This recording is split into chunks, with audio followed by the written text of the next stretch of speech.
కలలు అన్నారు. కానీ రాష్ట్రంలో ఉన్నటువంటి ప్రజలు వాళ్ళ యొక్క కలల్ని కల్లలు చేస్తూ ఇందిరమ్మ రాజ్యాన్ని తీసుకొచ్చిండ్రు. ఇవాళ నేను ఒక్కటే కోరుతా ఉన్నా, ఒక్కటే ఒక అప్పీల్. 34 సంవత్సరాలు కావస్తుంది ఇవాళ రాజీవ్ గాంధీ గారు చనిపోయి. ఆనాటి నుండి ఈనాటి వరకు ఆ కుటుంబం, ఇందిరమ్మ కుటుంబం, రాహుల్ గాంధీ గారి కుటుంబం దేశం కోసం నలుదిక్కుల తిరుగుతూ ప్రజల హక్కుల కోసం పాటుపడుతున్నారు, పోరాడుతున్నారు, ప్రజాస్వామిక హక్కులను కాపాడుతున్నారు తప్ప ఒక్క పదవి కూడా వారు ప్రధానులుగా గాని మంత్రులుగా గాని కాలేదు. దయచేసి ఇక్కడున్నటువంటి కార్యకర్తలు, నాయకులు అందరూ ఆలోచించండి. ఒక్క అవకాశం రాహుల్ గాంధీ గారిని ప్రధానమంత్రి చేయడం కోసం ప్రతి ఒక్క కార్యకర్త ఈ రాష్ట్రంలో ఉన్నటువంటి 17 ఎంపీ సీట్లను గెలిపించి ఆ కుటుంబంలో రాహుల్ గాంధీ గారిని ప్రధానమంత్రి చేయాల్సినటువంటి బాధ్యత మన మీద ఉందని నేను తెలియజేస్తా ఉన్నాను. ఇవాళ దేశంలో ఉన్నటువంటి ప్రజలకు ఇల్లు కావాలని కొట్లాడుతుంటే ఇవాళ బీజేపీ వాళ్ళు ఏం చూపిస్తున్నారు? మరి ఈడీ కేసులు పెడతారు. మరి వారు చెప్పినటువంటి 2 కోట్ల ఉద్యోగాలు ఇస్తాం సంవత్సరానికి అని చెప్పారు మోడీ గారు. ఆ లెక్కన 20 కోట్ల ఉద్యోగాలు రావాలి దేశంలో. ఉద్యోగాల గురించి అడిగితే అయోధ్యను చూపెడుతున్నారు, అయోధ్యలో ఉన్న రాముని చూపెడుతున్నారు. 10 ఏళ్ల అభివృద్ధి ఏదయ్యా అని మోడీ గారిని అడిగితే ఢిల్లీ నుంచి అభివృద్ధికి నిధులు ఇవ్వడం లేదు, కానీ అక్షింతలు మాత్రం పంపిస్తున్నారు. అక్షింతలు ఇంటింటికి వచ్చినాయి, కానీ మీరు గల్లీలలో పోయి అడగండి, బీజేపీ వాళ్ళు మీకు ఇల్లు ఇచ్చిరా, ఉద్యోగం ఇచ్చిరా? మరి ఇంకా జన్ ధన్ ఖాతాలు ధన్ తెరవండి అన్నాడు, 15 లక్షలు ఇచ్చిండా?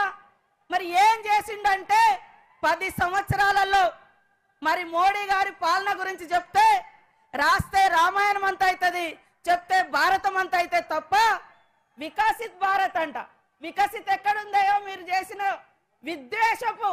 విద్వేషపు కుట్రలతోటి ఈ దేశాన్ని భారతీయ జనతా పార్టీ విద్వేషపు కుట్రలతోటి విధ్వంసాలతోటి భారతదేశాన్ని బందీ చేసిర్రు. కానీ మొన్న రాహుల్ గాంధీ గారు పేదల పెన్నిది, ప్రేమల సన్నిధి, త్యాగాల వారధి రాహుల్ గాంధీ గారు కన్యాకుమారి నుంచి కాశ్మీర్ దాకా పాదయాత్ర చేసినటువంటి మహానాయకుడు. కాబట్టి నేను ఒక్కటే అడుగుతున్నా, ఒక్కటే విజ్ఞప్తి చేస్తున్నాం మీకు అందరికీ. ఒక్క అవకాశం, ఇక్కడ కూర్చున్న వాళ్ళకి ఎంతో మందికి అవకాశాలు రావడానికి కారణం ఇందిరమ్మ కుటుంబం. మీరు కూడా సర్పంచులుగా, ఎంపీటీసీలుగా, జడ్పీటీసీలుగా అయినరు. రేపు ఢిల్లీ ఎన్నికల తర్వాత జరిగేది మీ ఎన్నికలు, గల్లీ ఎన్నికలు. కాబట్టి ఖచ్చితంగా 34 ఏళ్ల తర్వాత ఒక్క అవకాశం రాహుల్ గాంధీ గారికి ఇచ్చి ప్రధానమంత్రి చేయడం కోసం ప్రతి కార్యకర్త, నాయకుడు కష్టపడాలని కోరుకుంటూ కాంగ్రెస్ ఇచ్చిన ప్రతి వాగ్దానం అమలైతుంది. అధికారం పోయినటువంటి అసహనంతో బీఆర్ఎస్ నాయకులు మరి పిచ్చి వాళ్ళ లెక్క మాట్లాడుతున్నారు. నిన్న బీజేపీ నాయకులు కూడా మరి రోడ్డు మీదకి వచ్చి ధర్నాలు చేస్తున్నారు ఇవాళ రైతుల కోసం.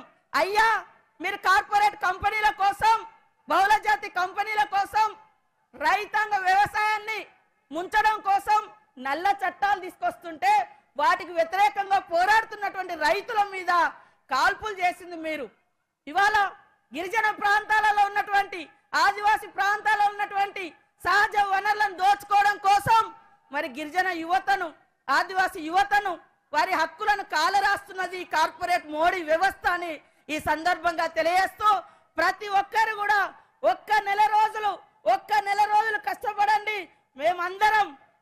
మేమందరం 5 సంవత్సరాలు మిమ్మల్ని అందరినీ కంటికి రెప్పలా కాపాడుకుంటాం, రాష్ట్ర ప్రజల్ని కాపాడుకుందామని ఈ సందర్భంగా తెలియజేస్తూ నాకు ఈ అవకాశం కల్పించిన మీ అందరికీ నమస్కారాలు, ధన్యవాదాలు. జై కాంగ్రెస్, జై కాంగ్రెస్. వేదిక మీద ఉన్న పెద్దలకు, సమావేశానికి ఇచ్చేసినటువంటి కాంగ్రెస్ కార్యకర్తలకు, నాయకులందరూ కూడా 2 చేతులు జోడించి హృదయపూర్వకంగా నమస్కారాలు తెలియజేస్తా ఉన్నాం.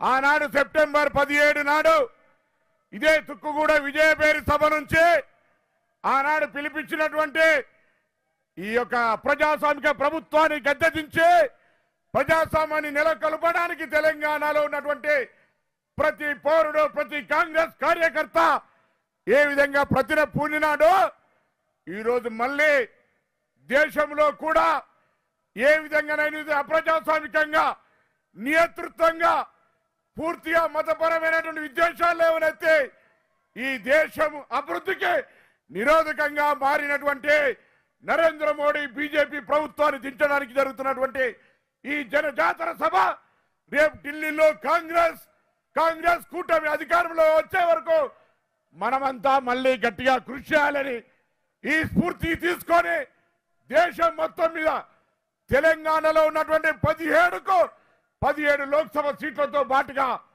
దేశంలో ఉన్నటువంటి అందరూ కాంగ్రెస్ కూటమి అభ్యర్థులు గెలిచే విధంగా ఈ యొక్క తుక్కు కూడా మనకు వచ్చిన జాగా ఇక్కడ నుంచి ఇలా తెలంగాణ ప్రజా ప్రభుత్వాన్ని ఏర్పరచుకున్న తర్వాత ఆనాడు ఎన్నికల్లో